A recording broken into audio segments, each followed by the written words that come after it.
Hello, कसे आहेत सगळे? तर आपल्याला कधी-कधी वाटतं ना, की आपण खूप हेल्दी राहायला पाहिजे, खूप नाही तरी थोडं तरी हेल्दी गोष्टी करायलाच पाहिजे. तसं माझा आज पण तो विचार झाला होता.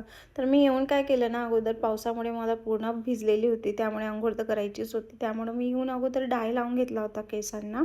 मोस्टली प्रेफर करते, की मी डाय घरीच लावू असं. नंतर अंघोळ वगैरे करून घेतली होती आणि मग देवपूजा केली. आणि आज मला बनवायचं होतं हे ज्यूस, जे की आहे पेठा, बीटरूट आणि ग्रीन ॲपल यांचं मिक्स असं एक ज्यूस बनतं.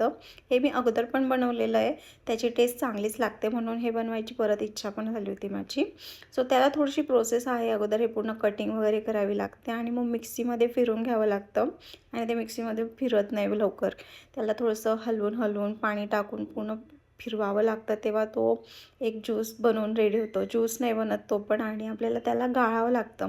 हे पूर्ण आहे ना दाबून त्यातून तो सगळा रस काढून मग आपल्याला स्टोअर करावा लागतो. आणि मी हे स्टोअर करून ठेवणार होती काचेच्या बॉटलमध्ये फ्रीजमध्ये, जेणेकरून मी हे 2 ते 3 दिवस यूज करू शकते. कारण की रोज हे करायला टाईम पण नसतो आणि आपल्याला मग कंटाळा पण येतो कधी-कधी. तर मी एवढी बॉटल भरली.